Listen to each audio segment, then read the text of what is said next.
Hello there.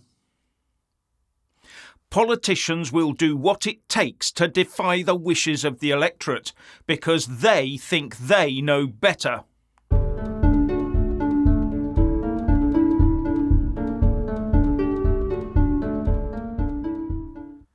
Welcome to the show, and if you haven't already done so, please do subscribe, click the little bell, select all, then like and comment below. The London Mayor Sadiq Khan stands accused of manipulating a public consultation vote in order to force his tax-raising ultra-low emission zone expansion plans through, despite public opposition. The establishment blob, of which the anti-Brexit pro-EU Khan is a member, is determined to force the UK population into a cloying 15-minute neighbourhood no-travelling net zero prison, and part of that is getting people out of their cars. And what better way to do that than make it as difficult and as expensive as possible to travel around London by car? Hence all the cycle lanes, bus lanes and traffic calming measures etc. put in place. Then charging the motorist vastly more for the drastically reduced road space that they are forced to occupy. And Khan wants to see just about everything within the M25, as well as some parts beyond it, brought within a huge ultra-low emission zone where car drivers can be taxed for emissions.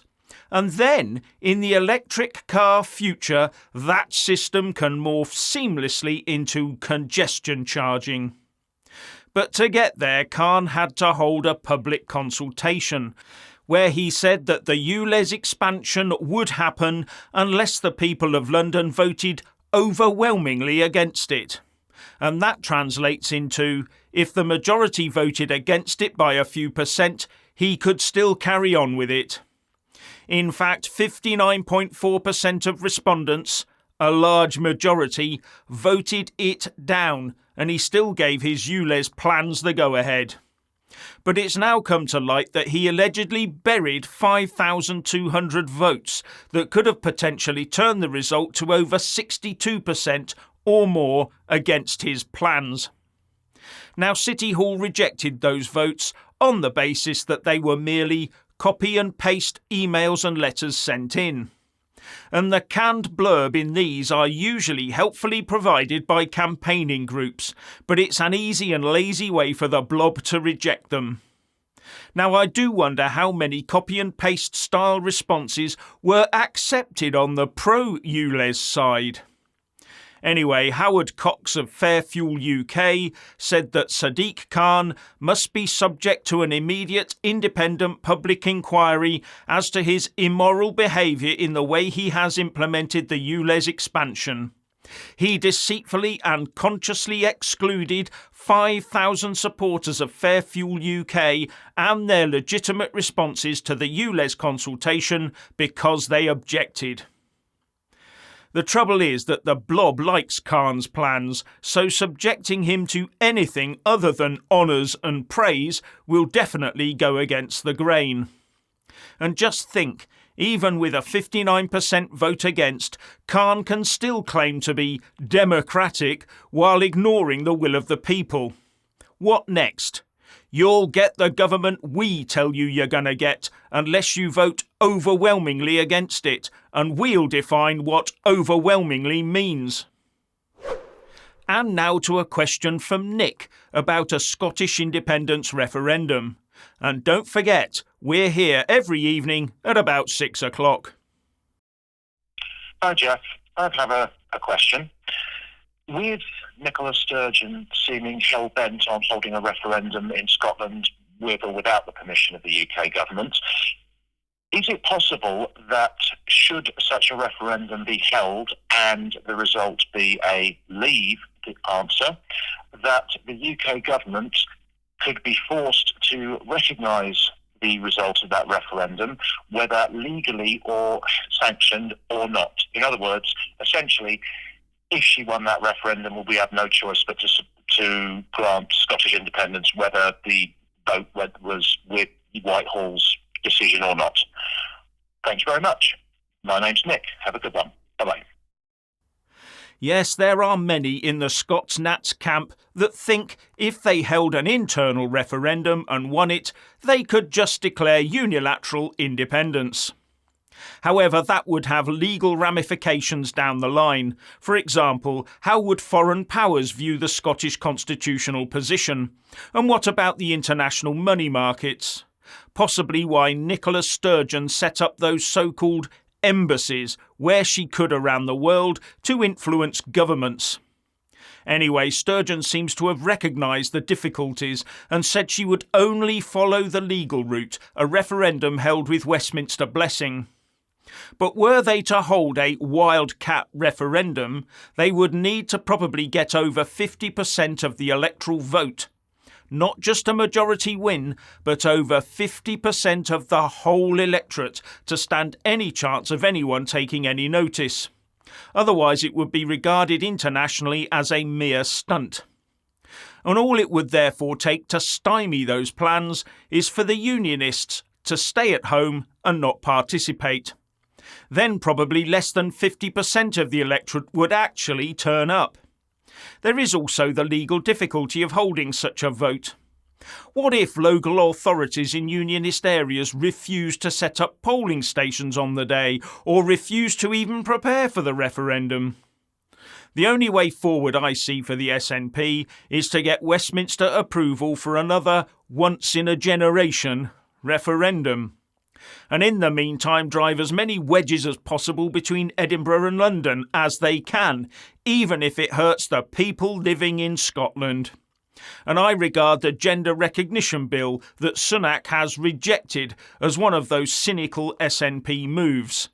The SNP playing politics with people. Well, here's an interesting concept for you. The Davos meeting is coming together, the conference where the World Economic Forum and all its supporters get together to decide how to put their thing forward for running the world in future. Well, they're all gathering today or yesterday until the 20th, but there is talk that the World Economic Forum and the Davos conference are losing influence. Yes, it's in the New York Times, Sky News, Politico. They're all saying that maybe the power is waning from the World Economic Forum. And why? Well, because A-list politicians aren't turning up. The likes of Macron, the likes of Putin, the likes of Xi Jinping, and also Rishi Sunak, all not turning up. But two Germans have turned up. Ursula von der Leyen, the EU Commission President, and also Chancellor Scholz of Germany. They've arrived. So there aren't so many A-listers, and maybe the power of the WEF is waning. But don't be too sure about that. And the reason I say that is because they're boasting about having even more chief executive officers of the big corporates turning up. So the big corporates are there with their private money, their private influence, their corporate interests. And remember, it's these corporate interests and these CEOs who end up going back to their countries and talking to the politicians and getting them to do what they want, influencing them. So is this the new way forward for WEF and Davos? To take the corporates, influence them, and then get them to do the dirty work with the politicians? And now Tony asks a question about Donald Trump. If Donald Trump wins the election in 2024, he's obviously going to start fracking again and opening all the oil pipelines. Does that mean all the oil and gas is going to be a lot cheaper for the UK? Yes, I think you're right, Tony. I do think that if Trump wins in November 2024, he will open the gas and oil spigots. But there are others around the world, like OPEC, who might then scale back on their output to keep the prices high. They do that sort of thing all the time. And while producer countries pour the stuff into the international markets, the price will be driven by global demand.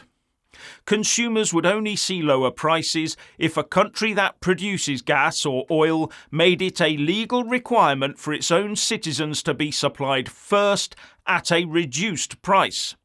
and then sell it elsewhere at globally driven prices.